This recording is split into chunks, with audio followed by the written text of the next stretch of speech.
Hola muchachos, muy buenos días. Buenos días, profe. Profe. Buenos días para todos. Bienvenidos a la tercera sesión de la clase. Espero que todos se encuentren muy bien. Bueno, entonces, antes de iniciar a hablar sobre la historia de Colombia, vamos a, vamos a hacer revisión de prensa. Voy a revisar el listado de asistencia y mientras tanto, pues por favor van levantando la mano quienes tienen noticia para hoy.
Bueno, hoy tenemos una participación muy amplia, eso me gusta.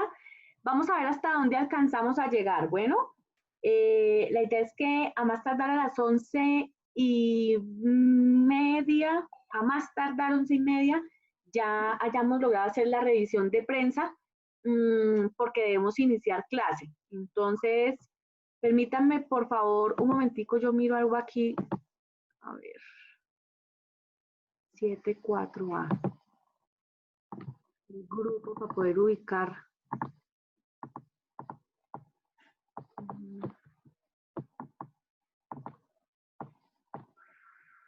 Aquí estamos. Muy bien. Listo, muy bien. Entonces vamos a iniciar con Bruce. Bruce Orlando, buenos días. Porfa, recuérdame tu apellido. Buenos días, profe. Jiménez Barrero, profe. Listo. Listo, Bruce, adelante. Bueno, profe, de la revisión de noticias, dos, una buena y una mala. La buena, quiero empezar por la buena, es de que los mineros que estaban atrapados desde hace 3 días en Lenguesaque, Cundinamarca, lograron por la noche de ayer domingo rescatarlos sanos y salvos. O sea, las autoridades de socorro y eso lograron llegar porque resulta que el miércoles una mina en Lenguesaque, Cundinamarca, pues se derrumbó y dejó atrapados a los mineros y el susto era de que no pudieran sacarlos. Bueno, gracias a Dios a eso lograron rescatarlos ayer en la noche del domingo. Y otra mala, desafortunadamente en la misma noche del domingo ocurrió otra masacre, como ha ocurrido en estos días desgraciadamente en este país. Esta vez fue en Venecia, Antioquia. No tengo, creo que fueron 3 personas, también jóvenes. No sé, o sea, parece que está desgraciadamente disparada la masacre hoy en día. Nadie sabe qué fue lo que pasó y eso. Pero esas son las dos noticias, profe, con las que pongo en contexto hoy. Gracias, Bruce. No sabía lo de la masacre, lamentable. Y empecemos por ahí. Bueno, bendito Dios pudieron rescatar a los mineros. Yo no sé si esa mina de Lenguasaque sea una mina ilegal o legal, pero ese es un problema también que vive este país, tanta minería artesanal e ilegal, pues ocasiona esto que ha ocurrido, y es que se pone en vulnerabilidad la vida de quienes trabajan ahí. Frente al tema de las masacres, y eso ha sido muy doloroso, eso tiene una cantidad de causas. En primer lugar, el narcotráfico, sobre todo en el sur del país. Recordemos el caso de Samaniego, Nariño, el caso de Tumaco, en Cali, en el Tambo, Cauca. Desafortunadamente allí hace presencia el narcotráfico de una manera muy fuerte, porque es un muy buen corredor vial. Además, también está haciendo presencia el cartel de Sinaloa de México, financiando esta actividad ilícita. Entonces esa es una causa. La otra causa es, claro, toda la oposición que hay a la erradicación manual. Entonces por eso se ha recrudecido también la violencia en ese sector del país. La presencia de distintos grupos alzados al margen de la ley. Ahí tenemos las disidencias de las FARC, el ELN,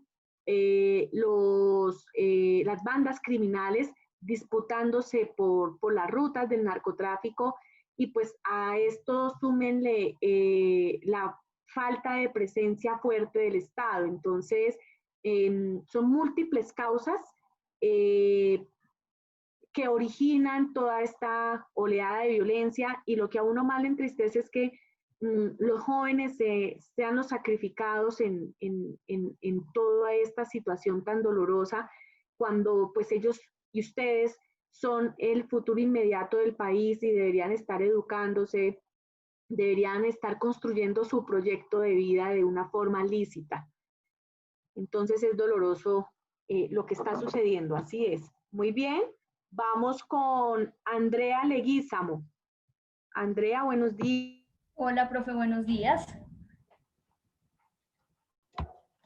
Aló.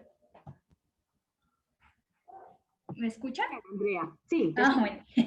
Vale, profe. Bueno, tengo una noticia internacional y una ya nacional. Entonces, en la BBC News ocurrió que en una discoteca de allá de Perú hubo 13 muertos porque hubo llegaron la policía, pues como todavía estamos en la pandemia, en Perú también hay ciertas restricciones pues en ciertos lugares y más en las discotecas. Se encontraban todas esas personas, se encontraban más o menos 120 personas ahí en esa discoteca, y al ver que los policías llegaron, por el afán de salir de ahí, lo que hicieron o ocasionaron fue que la gente se ahogara de la tanta presión, porque era un lugar bastante reducido para semejante cantidad de gente que había, y lo que hubo fue un colapso y la gente murió por asfixia y atrapados ahí. Entonces, pues esa es digamos que la noticia internacional. En cuanto a la noticia nacional, en el tiempo, en el día de hoy, dice Bogotá Metropolitana, estamos preparados para firmar el acta de inicio de obras del metro. Pues aquí la noticia es que Wu Yu, que es el gerente director del consorcio chino, dice que sí se va a iniciar nuevamente el acta de los acuerdos que quedaron con Colombia y con Bogotá, pues para iniciar estas obras, pero que se ha producido ciertos retrasos porque debido pues a la pandemia no se ha podido instalar. Entonces una de las críticas que se le hace a Buyu es porque si ellos tienen tecnología avanzada, ¿por qué no lo han construido? Entonces él dice, no, venga, lo que pasa es que gracias, pues, la tecnología la hay. El problema es que los trabajadores, tenemos que usar a nuestros trabajadores y pues con la pandemia no hemos podido iniciar, pero entonces ahorita el 23 de octubre ya retoman nuevamente la iniciativa pues de esta acta. Eso es todo, profe. Muchas gracias, Andrea, muy importante. Yo no sé realmente la gente que estará pensando, ¿no? Cuando ahorita con la noticia, sobre todo la del Perú, ¿por qué la gente se expone de esa manera? No entiende uno cómo racionalizan lo que está pasando. Realmente cada vez uno se queda más sorprendido del comportamiento de la humanidad en medio de una situación que no afecta más que a uno mismo, porque es la vida de uno, no es la de nadie más. Y pues imposible decir que uno no cree en la pandemia cuando ya la pandemia llegó a nuestras casas realmente. Ya es gente conocida la que está atravesando por una situación tan complicada. Y bueno, lo del metro, pues esperemos que ya, entiendo que las cuarentenas se acaban el jueves, ya no es, hay unas que ya se levantaron, sobre todo donde está el sector del comercio en Bogotá, y las otras, por ejemplo, en mi caso yo vivo en Usaquén, entiendo que vamos hasta el jueves con cuarentena, ahora sí ya esto pues se aperturó, a excepción de la educación, nos toca cuidarnos y pues estas horas del metro ya tendrán que empezar, porque era obvio que por causa de la pandemia pues eso no podía iniciar al 100%, ¿no? Muchas gracias, Andrea. Vamos ahora con Justin. Hola, buenos días. Buenos días. Bueno, yo tengo dos noticias, ambas son de orden nacional. Pues la primera que me parece como súper extraña es lo del aislamiento selectivo, ¿sí? Que alista el gobierno. Entonces, como de pronto algunos ya han visto en las noticias, se acaba, digamos, en lo que es Bogotá, el aislamiento preventivo o sectorizado. Y el gobierno nacional entonces empieza a mirar qué medidas se van a tomar a partir de septiembre, ¿no? Entonces, mencionan en el tiempo las medidas que va a tomar el jefe de Estado en cuanto al aislamiento, el nuevo aislamiento que va a tomar Colombia. Básicamente dice que se centrará en las personas que marcan positivo y las personas que pueden estar en una posible infección. Entonces, esas son las personas que van a mantener como el aislamiento y los demás como que van a tener un regreso paulatino a las actividades cotidianas, ¿no? La segunda noticia que me parece pues y muy impactante es en cuanto a la entrevista que da uno de los jóvenes sobrevivientes a la masacre de Sabaniego, donde relata cómo fueron de Samaniego, perdón, donde relata cómo fueron los acontecimientos del sábado 15 de agosto. Entonces, una noticia bastante impactante, cómo lo relatan y cómo presentan la situación que surgió en ese momento. Esas son como las dos noticias que tenía para el día de hoy. Justin, frente al relato que hace el joven, ¿qué fue lo que más te impactó del relato? Cuando él narra que los dicen que corran y le disparan a los otros dos muchachos. O sea, no sé, profe, la verdad, todo el relato es muy impactante. No me imagino la situación que es o lo que se debe sentir estar ahí. El hecho de cuando sacan a las mujeres, cuando les disparan a quemar ropa. O sea, la verdad, el relato es impactante desde que inicia hasta que finaliza. Realmente no podría decir pues algo como en específico, pues me parece que es cuando les dicen que tienen que salir a correr y él ve cuando le dan los dos tiros a los otros dos muchachos, pero en sí todo el relato es impactante. Ok. ¿En dónde le encontraste el relato? ¿En qué medio? Eso es de la revista Semana. La revista Semana fue la que contactó bueno, a uno de los sobrevivientes y ellos hacen un video que también es gráfico, entonces es como más impactante aún. Ok. Aquí nos están diciendo, Daniela, que si porfa nos regalas el link de la Claro noticia que sí. del relato. Vale, Justin. Muchas gracias, muy bien. Bueno. Bueno, muy bien. Ahora entonces vamos con Marcos. Marcos Holguín, buenos días. Hola, profe, buenos días. Hola. Bueno, profe, pues yo voy a hablar un poco también de las masacres, como ya venían hablando mis compañeros, pero un poco más enfocado en lo personal. Yo soy de Tumaco, Nariño, aunque no vivo allá, ¿no? Pero mi familia sí. Eh, yo visito allá entre 6 meses a un año y pues realmente allá esa zona es la base de la coca. Como tú lo mencionabas anteriormente, qué pena, profe. Lo mencionabas anteriormente, hay muchos grupos al margen de la ley allá que se disputan el territorio.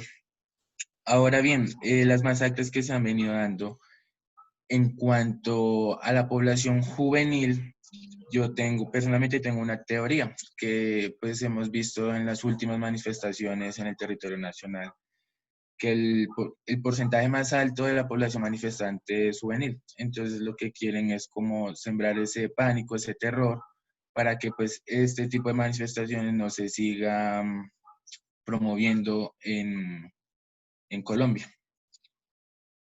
Y pues esa sería como mi opinión frente a esta noticia.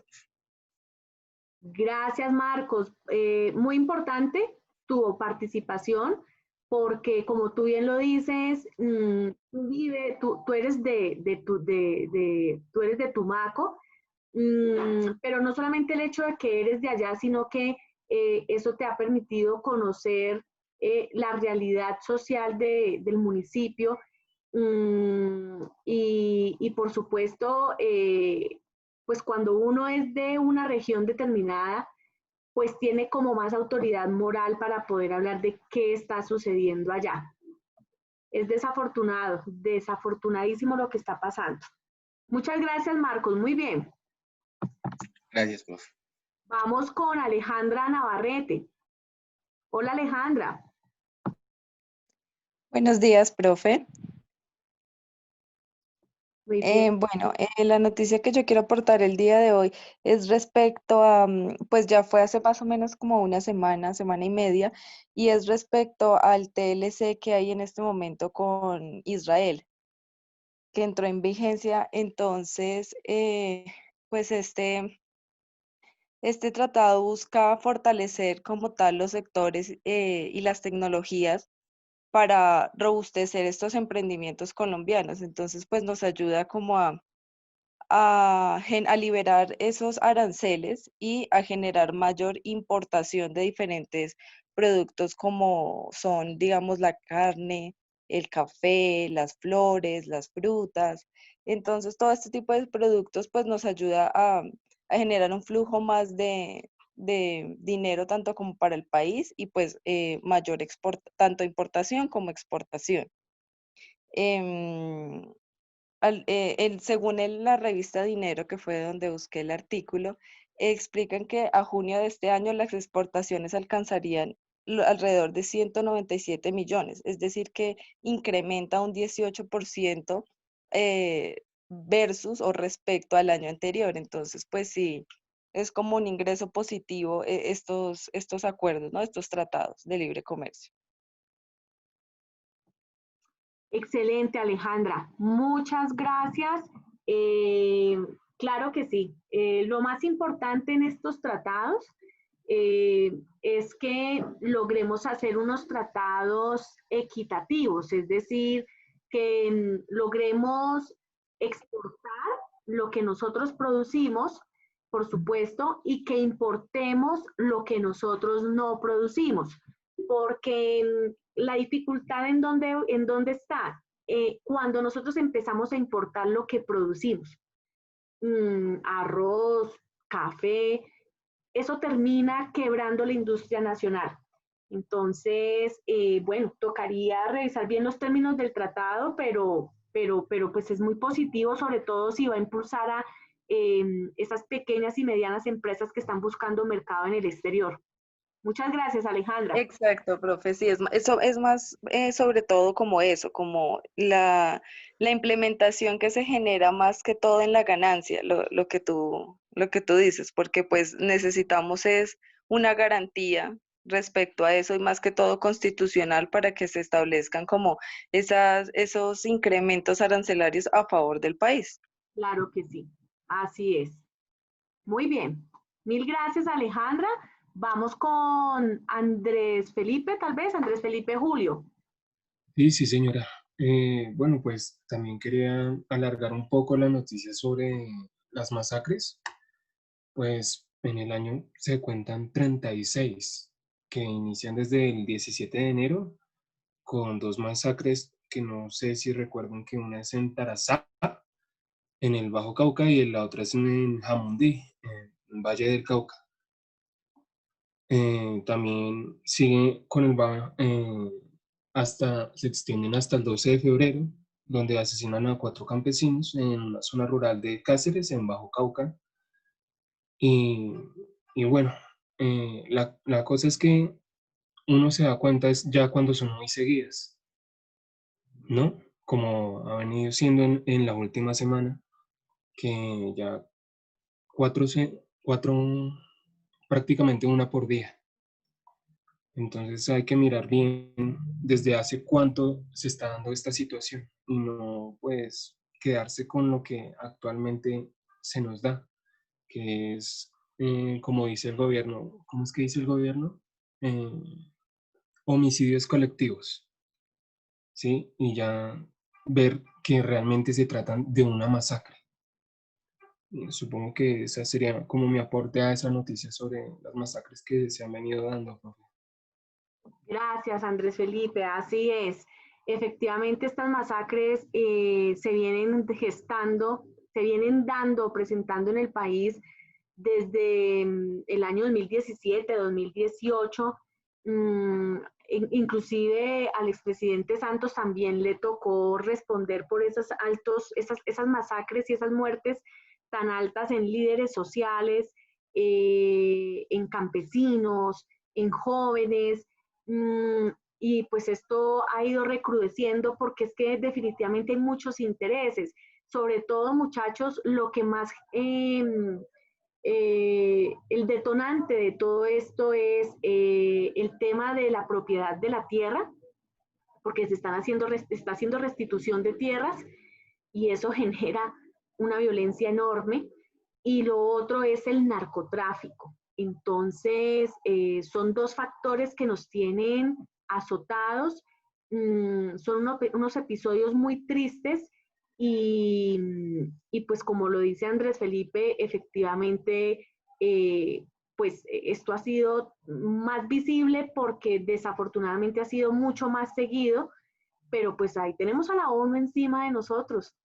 Ellos son finalmente los que quedaron con esa responsabilidad dentro del acuerdo de paz de verificar el cumplimiento del acuerdo de paz, el cumplimiento y la garantía de los derechos humanos. Y pues esa es la enorme inconformidad que hay con el país, no solamente por el lado de Naciones Unidas, sino también por el lado de la Unión Europea. Seguramente nos van a citar a un debate en el Consejo de Seguridad de las Naciones Unidas para revisar esta situación que cada vez se torna mucho más grave y más dramática. Gracias, Andrés Felipe. Y vamos por último ya con Luz Adriana Ramón.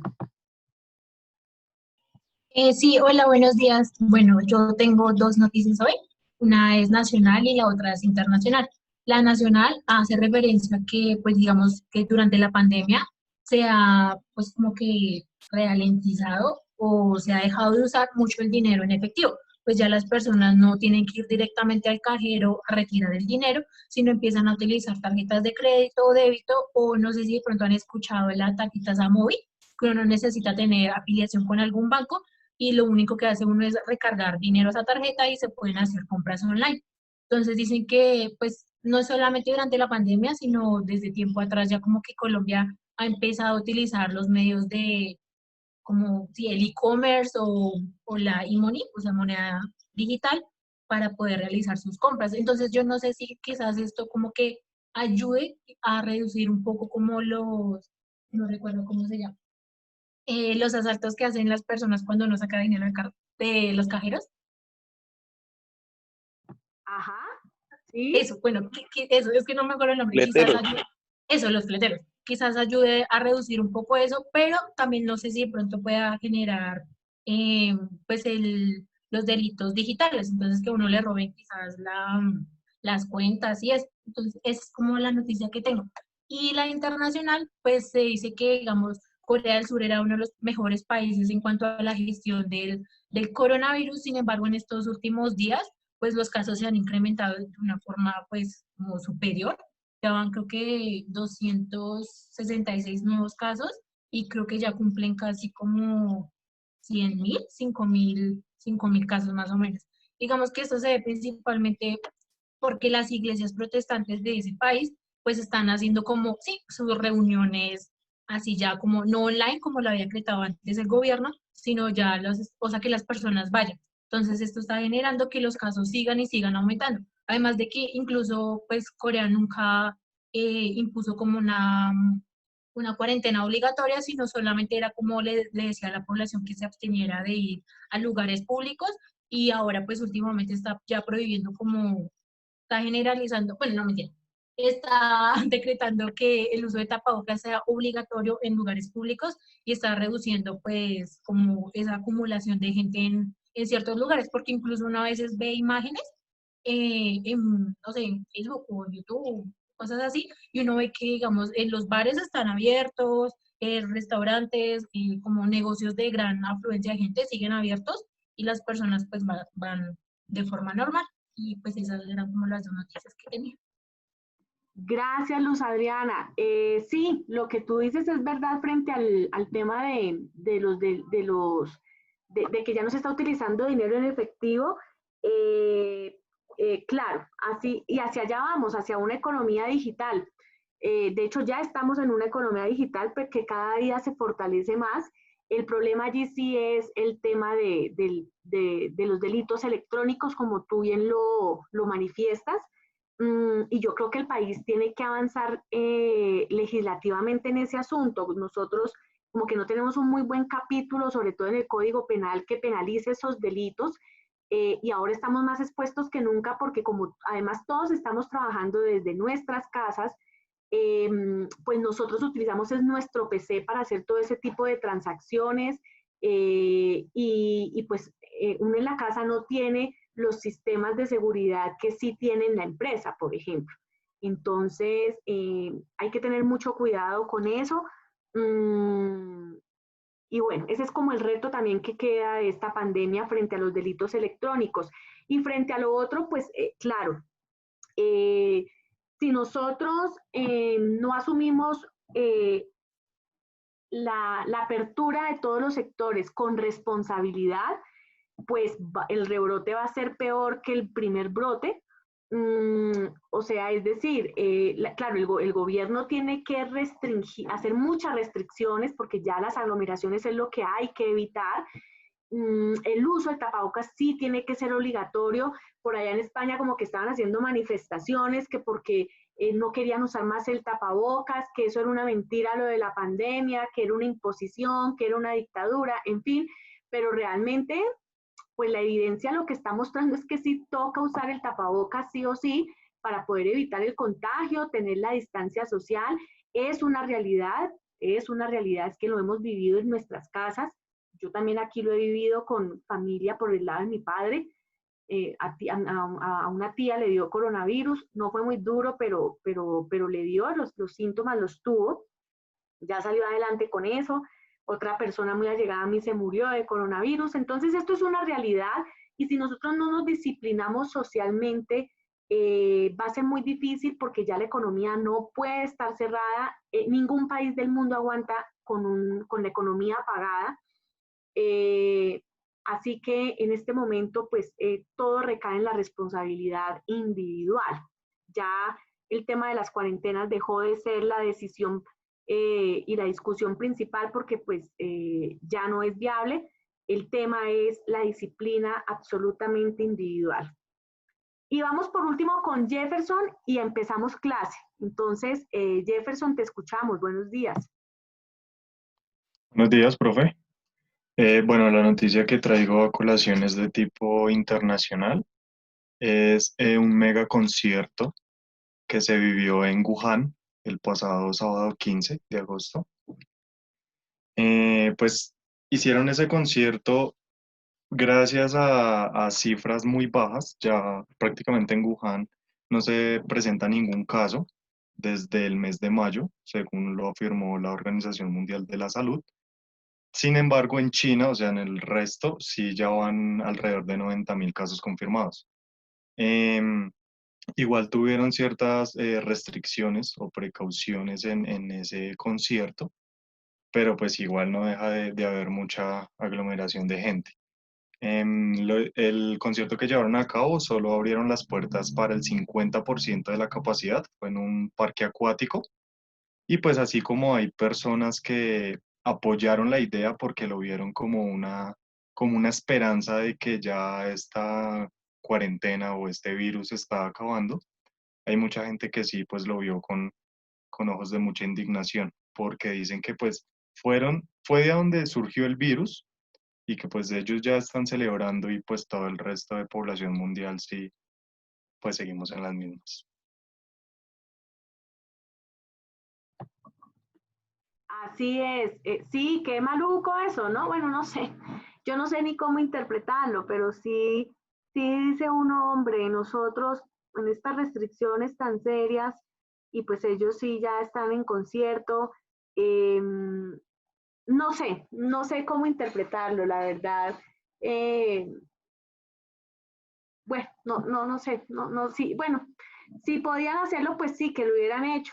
Finalmente, pues ya están saliendo de eso. Lo importante sí sería que le contaran al mundo cómo han ido haciendo para salir de esa pandemia, porque seguramente que hay muchos tratamientos que ya han desplegado para salir de la pandemia y para lograr, por supuesto, aminorar los casos de contagiados, que a nosotros nos va a tocar, ¿no? Aquí, gracias a Dios, pues también tenemos la ivermectina, tenemos el plasma, tenemos unos protocolos que podemos activarlos para evitar llegar a las UCIs.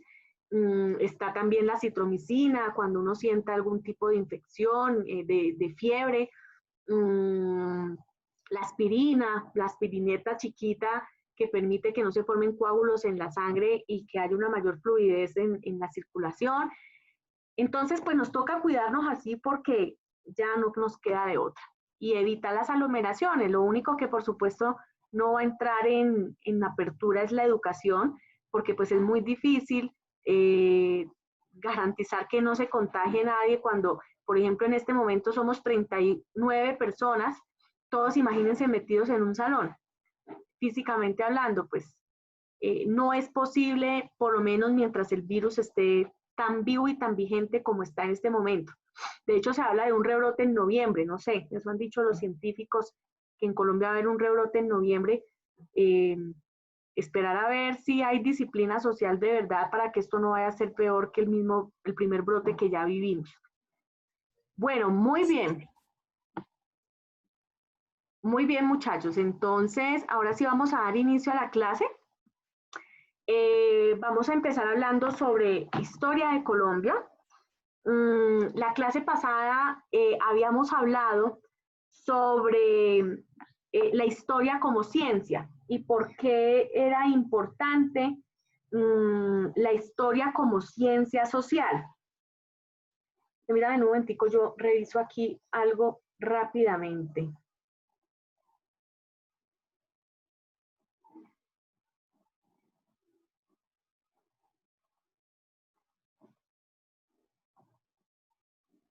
Muy bien, sí. Entonces, yo les había dejado una actividad en el aula, espero que todos hayan podido hacerla. No sé si todavía persistan casos de estudiantes que no tengan el aula virtual asociada. Quienes no lo tengan, por favor, me escriben a mi correo, voy a volverlo a colocar aquí, diana.angulo@ugc.edu.co. Por favor, Doctora, señor. Para interrumpirla, Dale. es que yo no sé si se acuerda, a mí la clase pasada yo le comuniqué que no estaba asociando el campus virtual y usted me pidió que yo escribiera un correo. Ajá. Aparte de que usted. Yo me comuniqué con en el correo que usted me indicó, pero no recibí respuesta. ¿No te dieron respuesta, Catalina? O sea que a hoy tú no tienes... No me respondió el correo, sí, señora, y todavía no está inscrita. Voy a reportar esto a la decanatura, porque pues muy mal que no te hayan respondido. Es que sí, desafortunadamente me ha pasado que hay, como el caso de Catalina, ella me pidió el favor que la matriculara, yo la intenté matricular y nunca me apareció el correo asociado, o sea, no me apareció la opción, mejor dicho, tú no me apareciste dentro de los participantes que yo podía matricular en el aula. Por eso Sí. te pedí que escribieras a educación virtual, pero entonces ya pongo en conocimiento de esta situación a la directora del programa para que por favor nos ayude a solucionar esta situación. Ay, perfecto, muchas gracias. Con mucho gusto. Y pues entonces, Catalina, envíame la actividad al correo. No sé si de pronto ya lo hiciste. Yo lo había el viernes pasado, yo se le envié su correo, sí, señora. Listo, perfecto. Yo entonces me pongo ahí al corriente. Entonces, muchachos, igual, quienes no tengan asociada el aula, por favor me escriben a este correo, diana.angulo@ugc.edu.co, me escriben desde su correo institucional y yo trato de matricularlos, y si no, pues ya vamos a mirar qué se hace. Les pido el favor de que tratemos de cumplir con las fechas establecidas ahí a quienes están asociados al aula. Porque es que cuando me envían los trabajos, primero pues porque hay unas fechas para cumplir, por supuesto, y segundo porque cuando me empiezan a enviar al correo los trabajos, se me vuelve un desorden eso ahí, y entonces todo es como por practicidad, por orden, y para eso está el aula virtual. Ya si ustedes de pronto necesitan un poquito más de tiempo para presentar las actividades, hablan con la monitora y yo lo que hago es ampliar la actividad ahí en el aula. Vamos a hacer lo siguiente. Quienes no hayan presentado la actividad en el aula, voy a ampliar la fecha hoy hasta mañana a la medianoche, sería el último plazo, para que por favor suban allí la actividad. Y así yo no estoy entre el correo y el aula, que me genera siempre allí una complicación. Voy a ampliar la actividad hasta mañana a la medianoche. Y solo aquellos que no tengan el aula todavía vinculada me pueden enviar la actividad a mi correo institucional. ¿Listo? Vamos a hacer eso. Muy bien. Bueno, entonces yo había dejado esa actividad, estaba haciendo mención de ella, como para ir ambientando ya el tema de la historia de Colombia. Les había pedido el favor de que que ustedes me anexaran o un escrito narrándome un hecho histórico o una imagen sobre algún hecho histórico que ustedes recordaran de la historia de Colombia o que para ustedes fue muy significativo. Ese era el propósito de esa actividad. Bueno, entonces, la idea era ambientarlos para que ya iniciáramos con la clase de historia. Voy entonces a permitirme compartir la presentación y por favor ustedes me dicen si la ven. ¿Me confirman por favor si ahí están viendo la presentación? Sí, profe, ahí se ve. Sí, profe, sí, señora. Sí, señora. Bueno, muy bien. Bueno, muchachos, entonces vamos a empezar a hablar de la historia de nuestro país. Señora. Ok, vale. Vamos a empezar a hablar de la historia de nuestro país a partir de la independencia de Colombia, de la cronología de la independencia. Entonces, bueno, esto tiene como unos sucesos que fueron pasando alrededor de los años en el siglo XVIII. En primer lugar, hay que decir que ya veníamos a nivel internacional de una revolución francesa, donde se predicaban los derechos humanos, y veníamos de la revolución americana, de la revolución de los Estados Unidos. Todos estos aires de revolución y de independencia alimentaron, por supuesto, lo que sería la independencia en nuestro país. Allí tenemos algunos protagonistas, voy a permitirme compartirlos. Camilo Torres, en primer lugar, en el año 1809, escribe el Memorial de Agravios, el cual es de suma importancia porque es ahí donde le están diciendo a las autoridades españolas que definitivamente los criollos deben ser tratados igual que los españoles. Los criollos deben tener los mismos derechos políticos, los mismos derechos patrimoniales que los españoles. Entonces es una carta más como de exigencia de que se nos viera como iguales, porque no se nos veía como iguales. De hecho, los criollos no podían, algunos, no todos, podían tener cargos políticos, pero eran secundarios en la Nueva Granada, y algunos podían tener cierta autoridad o ser propietarios, pero no todos. Quienes se mandaban en el sistema colonial eran los españoles, y eran los que tenían el derecho, ese derecho a estar en el poder político, y quienes tenían ese derecho a tener derechos patrimoniales como tal. Luego viene, bueno, antes del Memorial de Agravios, Antonio Nariño hace la traducción de los derechos del hombre, producto de la Revolución Francesa en 1793.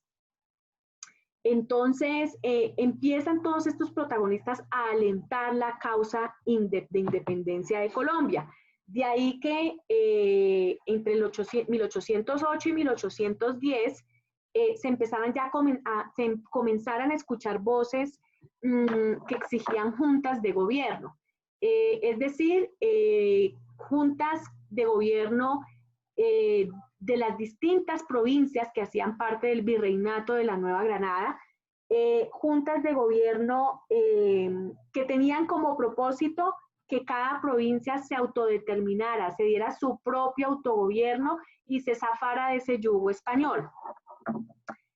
Entonces, bueno, ese era el ambiente. Sin embargo, en 1810, el rey de España sigue insistiendo en que ellos tenían que estar al frente del virreinato de la Nueva Granada.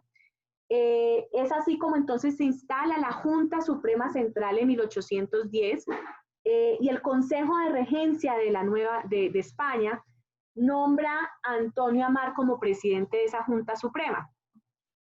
La verdad es que esa Junta Suprema no dura mucho, porque pues ya los granadinos no aguantaban más esa presión, ese yugo. Él termina renunciando, se va exiliado. La Junta Central entonces se declara libre de sujeción al Supremo Consejo de Regencia, es decir, libre de sujeción al rey de España. Y entonces empieza y es toda una pelea entre nosotros mismos. Por eso se dice que asistimos a la patria boba, porque dentro de los granadinos habían unos que seguían alimentando la idea de que debíamos estar bajo la sujeción de España, y otros que decían que definitivamente no, que teníamos que estar en libertad, independizados. A eso se les llamaron realistas y patriotas. Los realistas decían que nosotros no teníamos la capacidad política ni económica para gobernarnos solos. Y los patriotas pues propugnaban por todo lo contrario, que sí lo podíamos hacer, que aquí teníamos nuestros propios líderes y nuestros propios héroes, y que éramos tan ricos que lo que habíamos permitido era el saqueo y la extracción de la Nueva Granada por parte de los españoles. Entre el año 1812 y 1815 pasan varias cosas. En primer lugar, en el 12 aparece Simón Bolívar y se inicia la batalla del Bajo Magdalena. Y es una batalla exitosa, la del Bajo Magdalena. En el año 15, en 1815, Simón Bolívar pierde la batalla de Caracas. Allá se instala de nuevo la monarquía y a él lo amenazan de muerte. A él le toca irse exiliado para Jamaica y allá redacta la Carta de Jamaica. La Carta de Jamaica es supremamente importante porque es una invitación que hace el Libertador a todos los países latinoamericanos para que se independicen de España. Critica mucho el sistema colonial desde esa carta. Él dice que el sistema colonial es un sistema de imposición, donde nos imponen la religión católica, donde nos imponen la lengua castellana, donde nos imponen un sistema de producción basado en la esclavitud de los indígenas. Recordemos que en ese momento los indígenas eran esclavizados mediante 3 formas de explotación: la mita, la encomienda y el resguardo. Básicamente, en el tema de la encomienda, los indígenas eran explotados en su mismo territorio. Ellos eran los dueños de la tierra, pero ellos trabajaban para los españoles y tenían que pagarles un tributo a los españoles por dejarlos trabajar en sus mismas tierras.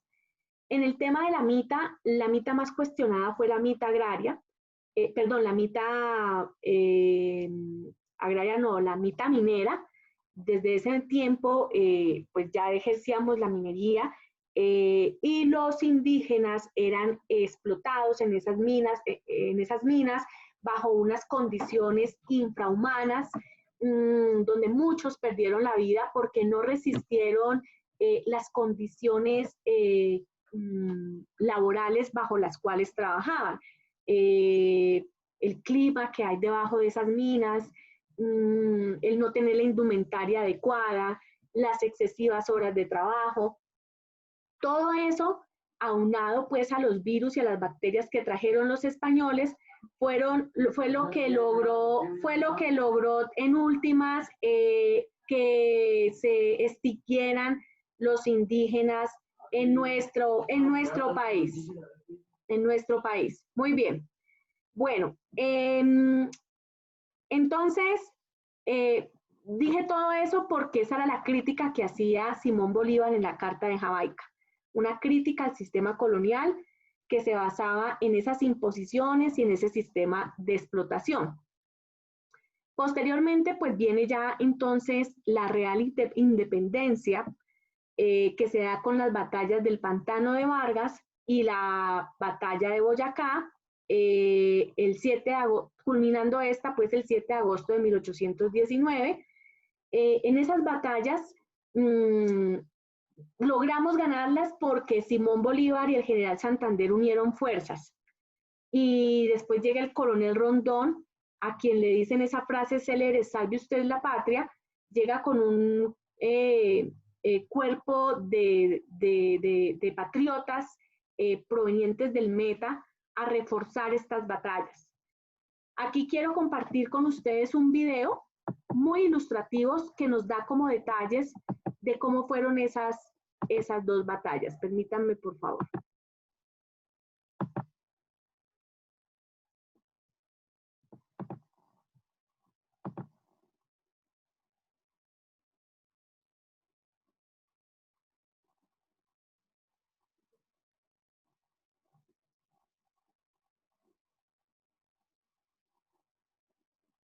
El plan de romper un flor.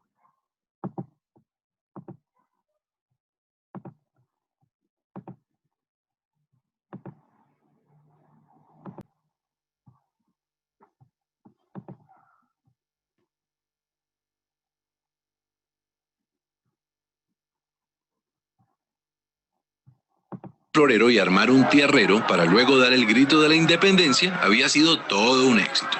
Pero la corona española no se iba a quedar así. Cuando Napoleón fracasó en su campaña y Fernando VII recuperó el trono de España, lo primero que hizo fue enviar a Pablo Morillo y al virrey Juan de Sámano a reconquistar América. Mientras tanto, los criollos no se ponían de acuerdo en cómo organizar la primera república. Había realistas y patriotas, y a su vez los patriotas se dividían entre centralistas y federalistas. Y en medio de esa discordia, llegó el contraataque español.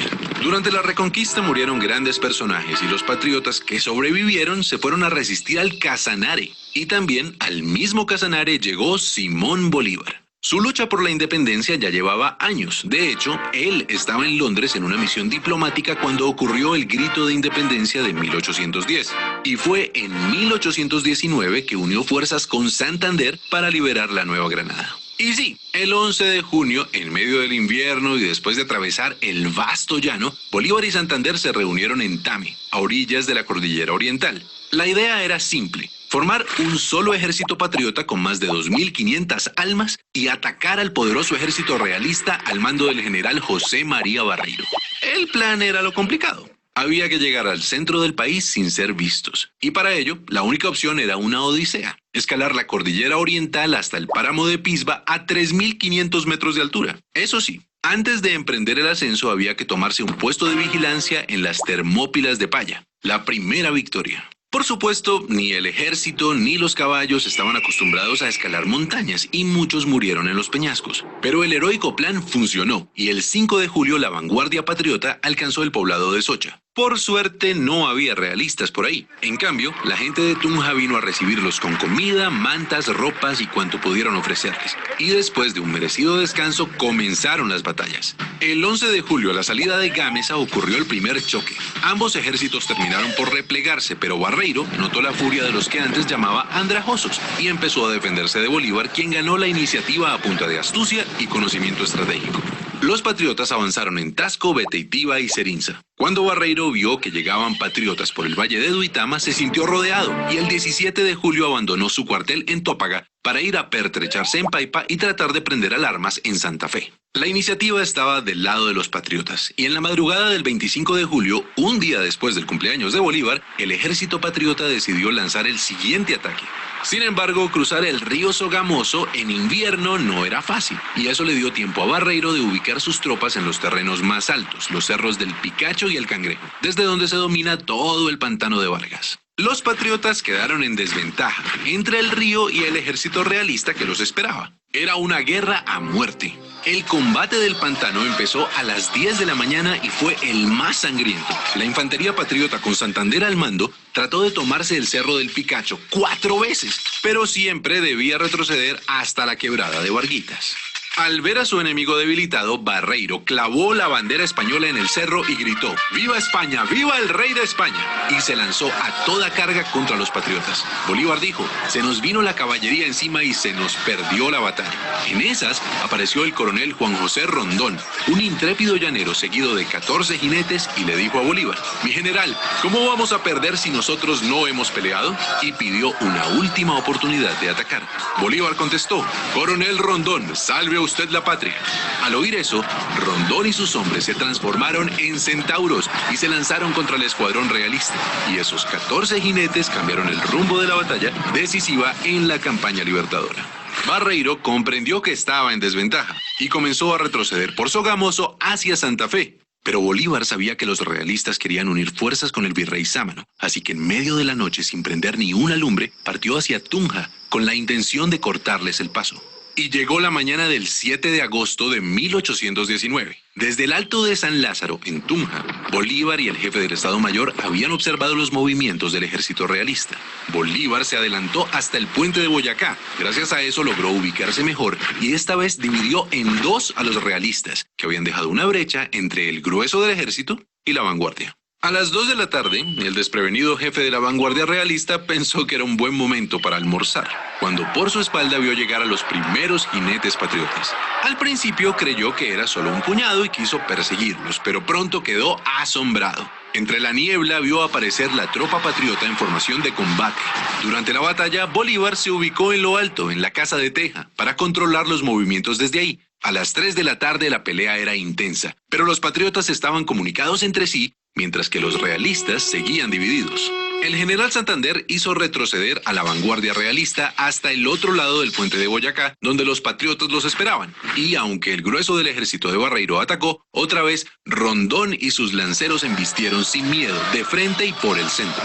La victoria fue rápida y contundente. Barreiro fue arrestado y el ejército realista se dio por vencido. Así, a las 4 de la tarde del 7 de agosto de 1819 terminó la batalla, y con ella una travesía que abrió las puertas a la independencia de todo un continente. Celebremos. Bueno, muy bien. Entonces ahí están los detalles de la batalla, las batallas del Pantano de Vargas y la de Boyacá. Bueno, ya hablamos de sus protagonistas. Entonces, ¿cómo fueron esos primeros años de la Nueva Granada ya independiente? En primer lugar, pues, gobernó el general Santander entre el año 1819 y 1827, luego en 1832 y 1837. En esos primeros años, pues, el general Santander se distancia un poco del general Bolívar, ideológicamente hablando, porque ellos son mucho más partidarios de que tiene que haber una descentralización de las provincias, de que tiene que haber un gobierno de autodeterminación de los pueblos. Por supuesto, ellos son garantes del principio de legalidad. Por eso no es gratuito que al general Santander se le diga el hombre de las leyes. También, pues, durante sus gobiernos, General Santander lucha particularmente por el acceso a la educación pública gratuita. Y entonces, pues aparecen unos opositores a todo este ideario, ¿sí? Vuelvo y repito, los realistas y los patriotas. Recordemos que los realistas eran mucho más partidarios de que estuviéramos bajo el yugo español. Hay un sector de esos realistas que es partidario de la centralización, son mucho más radicales en eso. Y entonces todo esto genera una serie de guerras civiles, que es a todo eso a lo que se le llama finalmente la patria boba. Y aquí pues he querido traer como las guerras civiles que vivimos durante esos primeros años de la Nueva Granada de forma tan sangrienta. En primer lugar está la Guerra de los Supremos entre 1839 y 1842.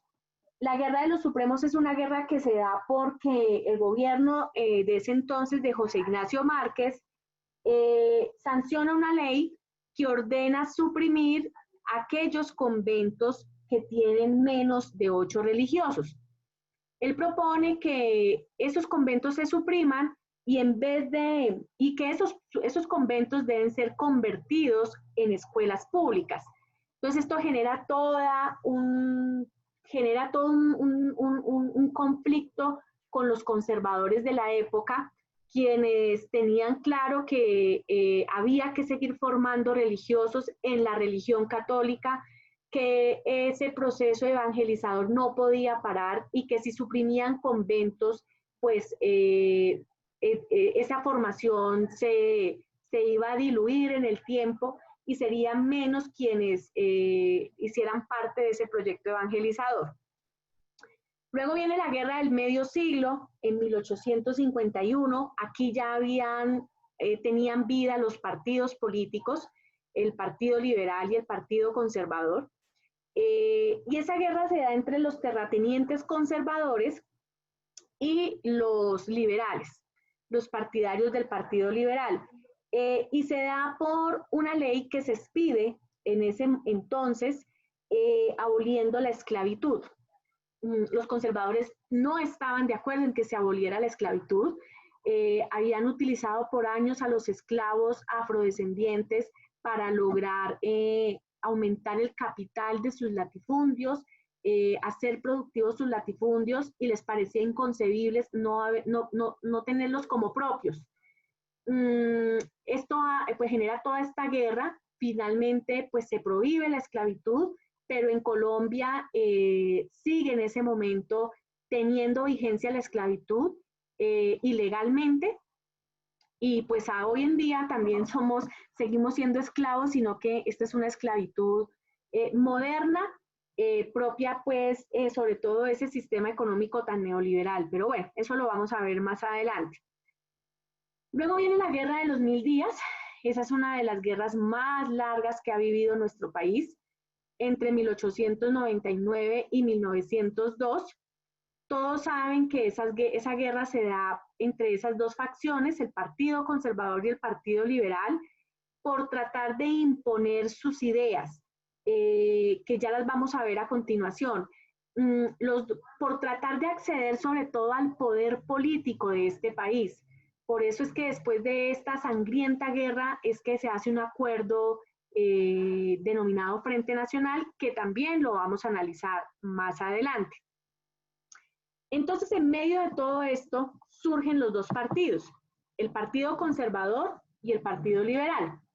El Partido Liberal, su ideólogo, el doctor Ezequiel Rojas, en el año 1848, y en el Partido Conservador, sus ideólogos, el expresidente Mariano Ospina Rodríguez y José Eusebio Caro, en el año 1849. Recordemos que estas ideas están alimentadas precisamente por la coyuntura internacional que ya les había mencionado hace un rato. Están alimentadas por la Revolución Francesa, quien defiende, pues, todos sabemos, los principios de libertad, fraternidad e igualdad. y por la revolución de los Estados Unidos, también logrando conquistas en materia de derechos humanos y mayor libertad. Entonces, en medio de todo ese fulgor internacional, de ese furor internacional de las ideas, surgen estos dos partidos políticos y estas son como las ideas principales de cada partido. En primer lugar está el Partido Liberal, es un partido que lucha por la libertad y la libertad en todas las esferas. La libertad, por ejemplo, económica, la libertad de cambio. Ellos creen que el país tiene que empezarse a internacionalizar, que tiene que tener tratados comerciales con otros países, es decir, luchan por el libre cambio. Luchan por la abolición de la esclavitud, como ya lo vimos, inclusive ellos sancionan una ley que se llama la Ley de Vientres. Esa Ley de Vientres básicamente lo que dice es que ni siquiera estando en, que quien venga en el vientre de una mujer que haya sido esclava, no puede ser esclavizado, es libre desde el vientre de la madre. La libertad de enseñanza, muy importante, ¿por qué? Porque ellos abogan por una separación tajante entre la iglesia y el Estado, y entre la iglesia y la educación. De ahí que para ellos es impensable que la religión, que la religión sea impuesta como la religión oficial en la educación, y que la moral cristiana sea la moral oficial de la sociedad colombiana. Entonces ellos dicen que no, que la educación va por su lado y la religión va por otro. De ahí la libertad de enseñanza y también que se puedan expresar las ideas, ¿no? En la misma educación, en el mismo proceso educativo. Y por eso también defienden a ultranza la libertad de pensamiento.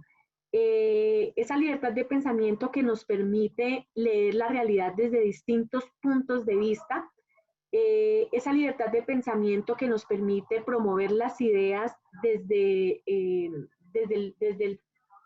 partido o desde el ideario en el que uno se encuentre más a gusto o más acorde, esa libertad de pensamiento en cuanto a la multiplicidad de religiones. Entonces, en eso consiste este tipo de idea de libertad de pensamiento que debe estar expresada en la libertad de imprenta. Recordemos que en ese momento los medios de comunicación eran todos escritos.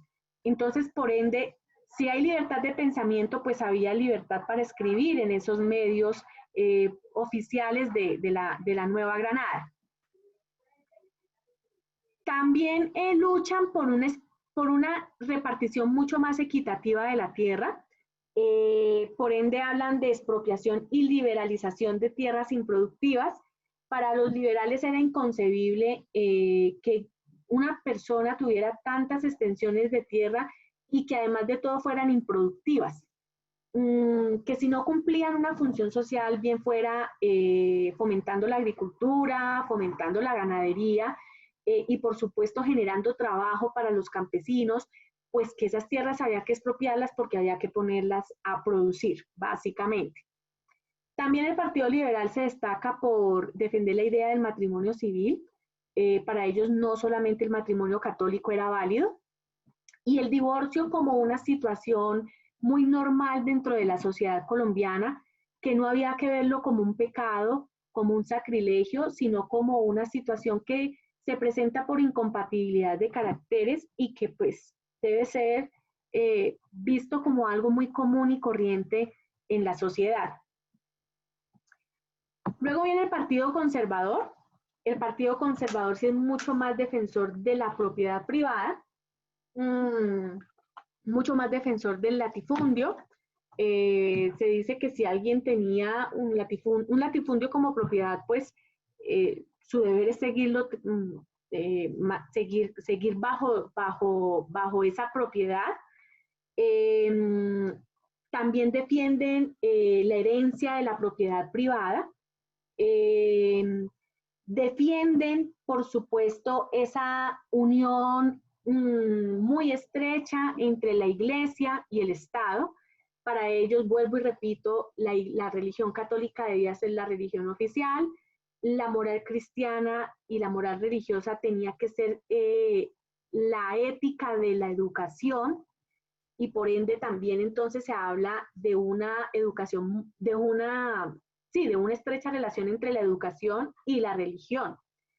Y ellos estaban de acuerdo en que se impusieran unas restricciones al sufragio universal. Es decir, solo podían votar aquellos que tuvieran cierto patrimonio económico y aquellos que supiesen saber y escribir, que tuvieran un grado educativo. Ahí estaban las restricciones al sufragio universal, o sea, para ellos no había sufragio universal. Defendían o defienden el orden y la libertad, pero ellos ponen en primer lugar el orden y luego la libertad, porque creen que la libertad no puede darse de forma desordenada, que debe imperar un orden social. También coinciden con el Partido Liberal en la legalidad, en que todo se debe tramitar por la vía de la ley y que la ley debe ser la que impere en la sociedad. Muy bien, hablan también de una igualdad y una tolerancia, que ahí es donde han sido muy cuestionados, porque pues si hay unas restricciones al sufragio, si se defiende tanto el latifundio, pues les cuestionan que cuál es la igualdad que ellos pregonan, y ellos hablan de una igualdad ante la ley.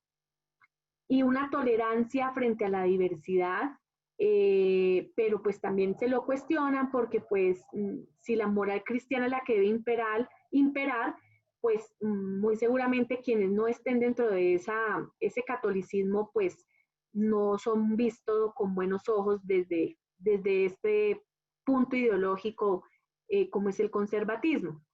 Aquí también quiero entonces que veamos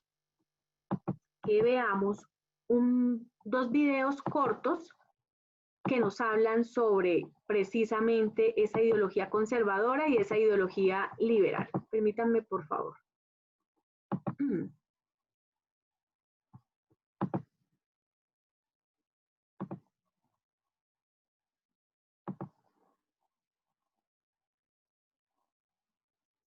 Este es un espacio del...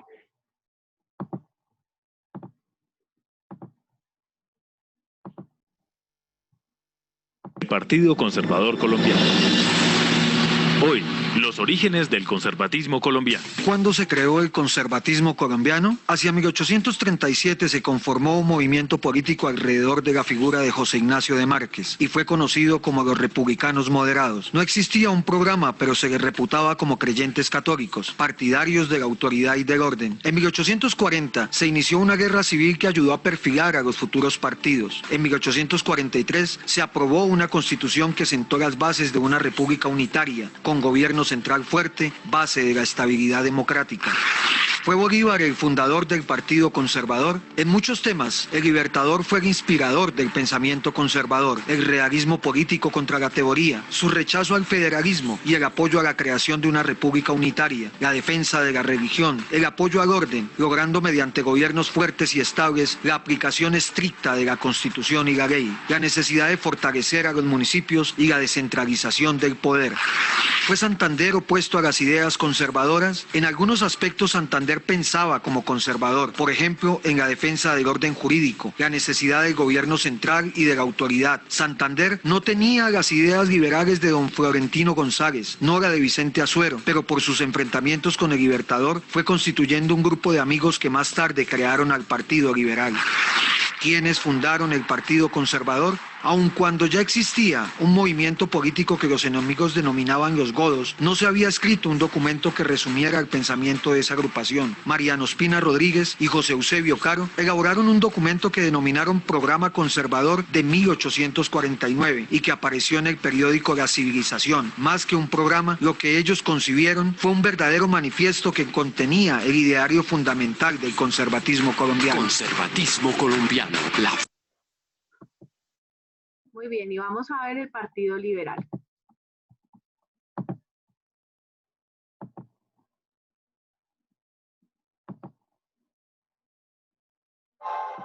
luchas.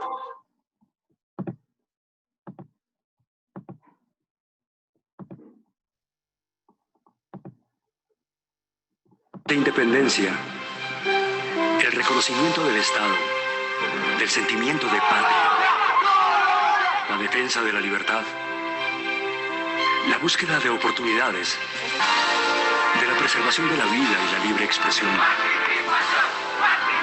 la igualdad, la dignidad y el respeto, la creación de un país de todos y para todos, un país justo, pluralista y democrático. Queremos hacer de Colombia un rincón de libertad. La construcción de una nación trabajadora y progresista, que sabe reconocer líderes entre su pueblo, que busca rutas para el desarrollo, la recreación y la cultura. Una nación que le da la cara a sus miedos, que genera caminos para el crecimiento y la participación. La consagración de un espíritu libre. Liberales somos y liberales queremos seguir siendo. El que inspira y le da fuerza a las grandes conquistas de Colombia. Un espíritu rebelde y luchador. ¡Ni un paso atrás! Que cae y vuelve a levantarse. En sus manos encomendamos las banderas de mi padre. Que le apuesta a la renovación y al cambio. Se fueron los que tenían que irse y llegaron los que tenían que estar. Un espíritu que es también un ideal, un principio, un equipo sólido, comprometido con la justicia social, la paz y la democracia. No aceptamos la violencia, creemos en la razón, en el derecho de nuestro pueblo a buscar su destino por las vías de la razón. En estas elecciones, elige... Muy bien. Muy bien, listo muchachos. Entonces, vamos a dejar hasta ahí. Vamos a dejar hasta allí la clase. No sé si tengan alguna pregunta al respecto. ¿O todo quedó claro? Todo claro. Muy claro, profe. Bueno, Igual. Claro, profe, muy buena clase. Bueno, muy bien, muchachos. Entonces, si Dios quiere, nos vemos en 8 días para que sigamos hablando sobre la historia de Colombia. Vamos a ver las distintas constituciones que tuvieron lugar sobre todo en el siglo XVIII, las hegemonías liberal y conservadora, la violencia de mediados del siglo, la formación de los grupos alzados al margen de la ley, la Constitución del 91. Bueno, ahí vamos. Yo creo que se nos van unas 2 clasecitas más hablando sobre el contexto histórico nacional. Entonces, bueno, ¿no? Un abrazo para todos. Nos vemos, si Dios quiere, en 8 días. Y por favor, no olviden, si tienen algún problema con el aula, me escriben a mi correo institucional. Yo creo que ya todos estamos en el grupo de WhatsApp con nuestra monitora. Yo espero que así sea. Y bueno, eso sería todo por hoy. Una muy buena semana para todos. Gracias, hasta luego. Hasta luego, profe, muchas gracias. Gracias, profe. Feliz día.